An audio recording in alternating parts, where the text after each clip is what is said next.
प्रतिनिधि सभा विघटनको मुद्दामा लिखित जवाब दिन राष्ट्रपति विद्यादेवी भण्डारी र प्रधानमन्त्री केपी शर्मा ओलीलाई आदेश। संसद विघटन मुद्दामा दुवै पक्षले 15 घण्टा बहस गर्न पाउने। संसद विघटन मुद्दा फास्ट ट्र्याकमा सुनाई गर्न टाइम कार्डको प्रयोग। ओली अधिनायक विरुद्ध संयुक्त आन्दोलनको आवश्यक छ, चित्रबहादुर केसी। नेतृत्व हस्तान्तरण नगरे पार्टीले गति लिँदैन, ईश्वर पोखरेल। संवैधानिक इजलासमा आज नागरिकता अध्यादेश विरुद्धको सुनवाई हुँदै र गण्डकी प्रदेशमा पनि प्रधानमन्त्री केपी शर्मा ओलीलाई धक्का। दीपक मनाङे बटारिँदा गण्डकीको सत्ता समीकरणमा फेरबदल, मुख्यमन्त्रीले विश्वासको मत गुमाउने संकेत। अब हेर्नुहोस् पूरा समाचार।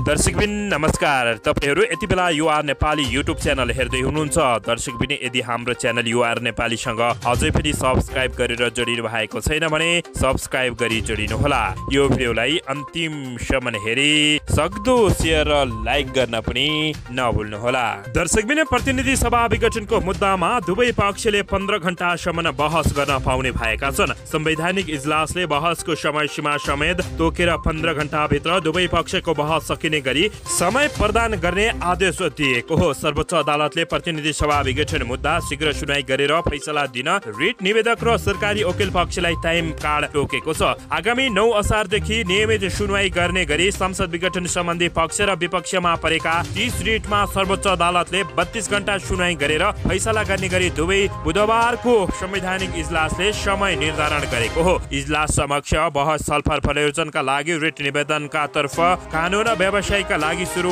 बहस सन्दर्भमा बढीमा 12 घण्टा कार्य समय र प्रत्यार्थीका तर्फबाट बहस जिकिर समाप्त भएपछि प्रत्याउत्तर बहसका लागि कुल 3 घण्टा समय गरी अधिकतम 15 घण्टा बहसका लागि समय प्रावधान गरिने बताएको आदेशमा बताइएको छ। सरकारी वकिल सहित प्रत्यार्थी तर्फ सबै कानून व्यवसायका लागि कुल अधिकतम 15 घण्टा मात्र कार्य समय बहस समय प्रावधान गर्ने बताएको छ। दर्शकबिन यता भने सर्वोच्च अदालतमा नेपाल नागरिकता पहिलो संशोधन अध्यादेश 2078 विरुद्ध परेको रिटको सुनाई आज हुनु भएको छ। गत आइतबारबाट भएको सुनाई हेर्दैमा राखिएको थियो भने प्रधान न्यायाधीश चोलेन्द्र शमशेर जबरा, वरिष्ठतम न्यायाधीश देवकुमार कार्के तथा न्यायाधीश मीरा खड्का, हरिकृष्ण कार्की र ईश्वर प्रसाद खतिवड़ाका इजलासमा सुनाई समयमा अभावका कारण बिहीबारलाई राखिएको थियो। सो अध्यादेश राष्ट्रपति विद्यादेवी भण्डारीले जेठ 9 गते जारी गरेकी थिइन् भने अध्यादेश विरुद्ध सर्वोच्च अदालतमा 6 रिट निवेदन परेका छन् भने अध्यादेश विरुद्ध वरिष्ठ अधिवक्ता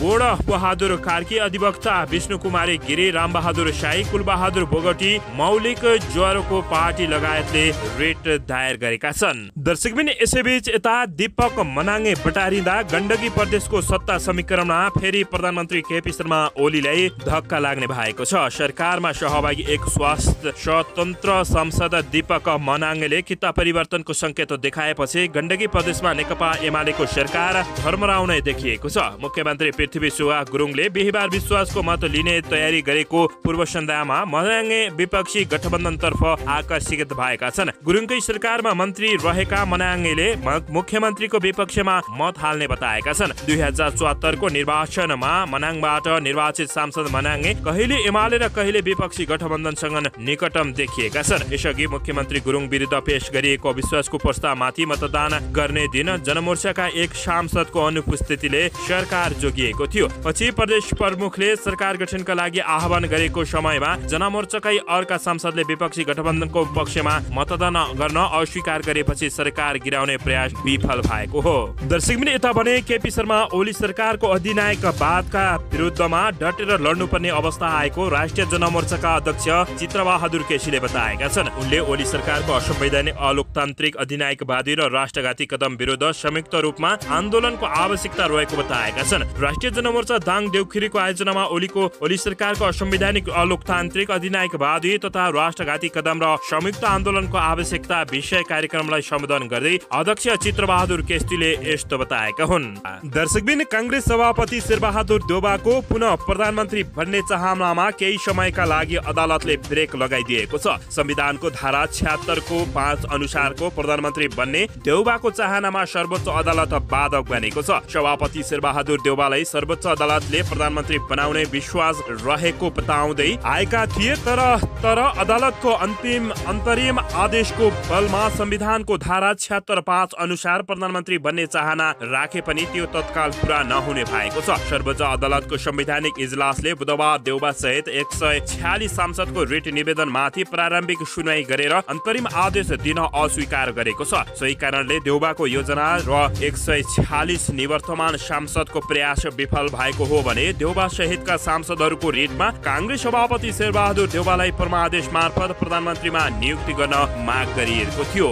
यसैबीच आउनुहोस् अर्को समाचारतर्फ लागौं। प्रतिनिधि सभा विघटन विरुद्ध परेका रिट माथि सर्वोच्च अदालतले कारण देखाउ आदेश जारी गरेको छ। अदालतले सरकारका नाममा प्रधानमन्त्री केपी शर्मा ओली र राष्ट्रपति विद्यादेवी भण्डारीको नाममा कारण देखाउ आदेश जारी गरेको हो। यद्यपि रिट निवेदकहरूले माग गरे अनुसार सर्वोच्चले अन्तरिम आदेश दिन अस्वीकार गरेको छ। प्रधान न्यायाधीश चोलेन्द्र शमशेर राणाको नेतृत्वको संवैधानिक इजलासले संसद विघटन विरुद्ध परेको रिटमा अन्तरिम आदेश दिन अस्वीकार गरेको छ। अदालतले असार 9 गते सरकार र राष्ट्रपति विद्यादेवी भण्डारीको कार्यालयलाई लिखित जवाब पेश गर्न पनि भनेको छ। संसद विघटनको मुद्दामा अब असार 9 गतेदेखि निरन्तर सुनाई हुने वरिष्ठ अधिवक्ता दिनेश त्रिपाठीले बताएका छन् भने सर्वोच्चको आदेश अगाडि आज वरिष्ठ अधिवक्ता शम्भु थापा र पूर्व न्यायाधिवक्ता समेत रहेका वरिष्ठ अधिवक्ता महादेव यादव सहितले बहस गरेका थिए। त्यस्तै उनीहरूले नाम नदोरिएका बहुमत सांसदहरूको हस्ताक्षरपछि पुगेका देउवालाई राष्ट्रपतिले प्रधानमन्त्री नबनाएर संविधान र कानून मिचेको समेत दावी गरेका छन्। मन्त्री परिषदको सिफारिसमा राष्ट्रपति विद्यादेवी भण्डारीले जेठ 8 गते बिहान प्रतिनिधि सभा विघटन गर्दै कार्तिक 26 र 3 गते मध्यावधि चुनाव निर्वाचनको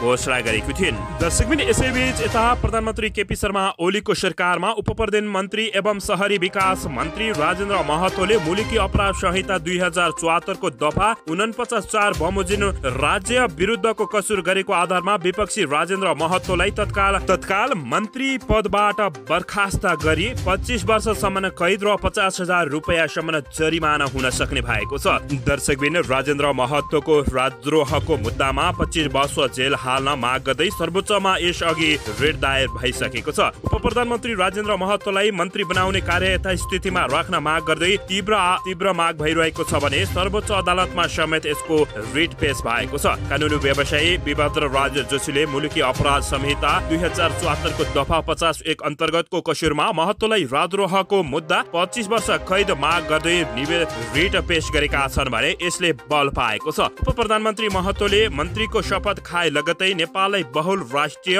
राज्य बनाउन मुक्ति आन्दोलनको तयारी गर्न सरकारमा आएको भन्दै विवादास्पद अभिव्यक्ति दिएका थिए। अहिले सो अभिव्यक्तिको चौतर्फी विरोध भएपछि महतोलाई जेल हाल्न सकिने भएको छ।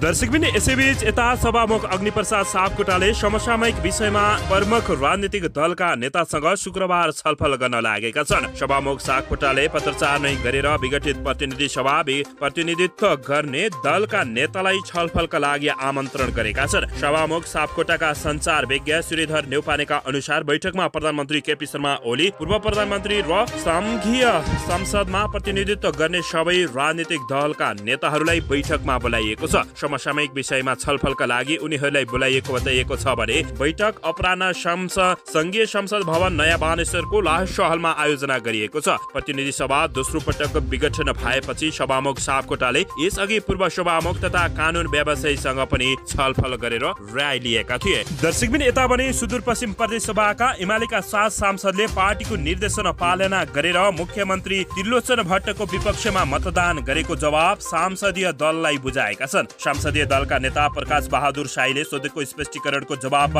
बुझाउँदै उनीहरूले बरु संसदीय दलबाट पार्टीको निर्देशन उल्लङ्घन भएको उल्लेख गरेका छन्। संसदीय दल पार्टीको अङ्ग हो। संसदीय दल भन्दा माथि पार्टी हुन्छ। पार्टीले विपक्षमा मतदान गर्न निर्देशन गरेको अवस्थामा दलले दलको पक्षमा मतदानका लागि हिप लगाउनु पार्टी निर्देशनको उल्लङ्घन हो भनेर स्पष्टीकरणको जवाब बुझाएका छौं। संसद पठान सिंह बोहराले भनेका छन्। 7 जनालाई बुझाएको स्पष्टीकरणको जवाबमा संसदीय दल पार्टीको निर्णय मान्न बाध्य हुने उल्लेख गरेको छ।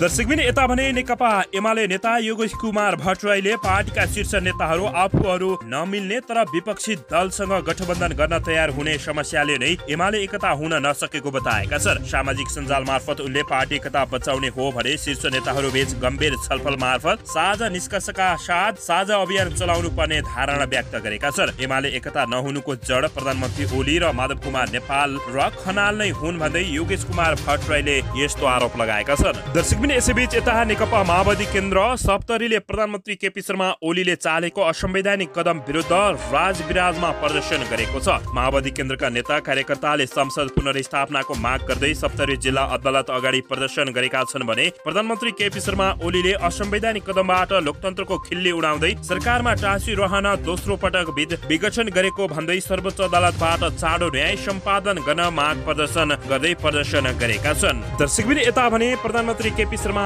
ओलीले संसद पुनर्स्थापना हुने देखेपछि राष्ट्रपति विद्यादेवी भण्डारीसँग भेटलाई तीव्रता लिएका छन्। राष्ट्रपति विद्यादेवी भण्डारी र प्रधानमन्त्री केपी शर्मा ओली बीच गैराती भेटवार्ता भएको छ भने उनीहरू बीच करिब 2.5 घण्टा वार्ता भएको थियो। 7:30 बजेतिर शीतल निवास प्रवेश गरेका प्रधानमन्त्री केपी शर्मा ओली करिब 10 बजे बाहिरिएका थिए। सर्वोच्च अदालतले लिखित आदेश माग गरे लगतै प्रधानमन्त्री ओली राष्ट्रपति विद्यादेवी भण्डारीलाई भेट्न शीतल निवास पुगेका हुन्। संसद विघटन गर्नु पर्नेका कारण सहित 7 दिनभित्र लिखित जवाब पेश गर्न सर्वोच्चले आदेश दिएको छ भने अदालतले दिने जवाब लगायतका सम्बन्धमा ओली र राष्ट्रपति भण्डारी बीच छलफल भएको बताइएको छ। यसबाहेक गण्डकी प्रदेश विवाद पेचिलो बन्दै जाँदा मुख्यमन्त्री पृथ्वी सुब्बा गुरुङ प्रदेशसभा नै भङ्ग गर्ने मनस्थितिमा पुगेका छन् भने यसका सम्बन्धमा पनि प्रधानमन्त्री र राष्ट्रपति बीच छलफल भएको बताइएको छ।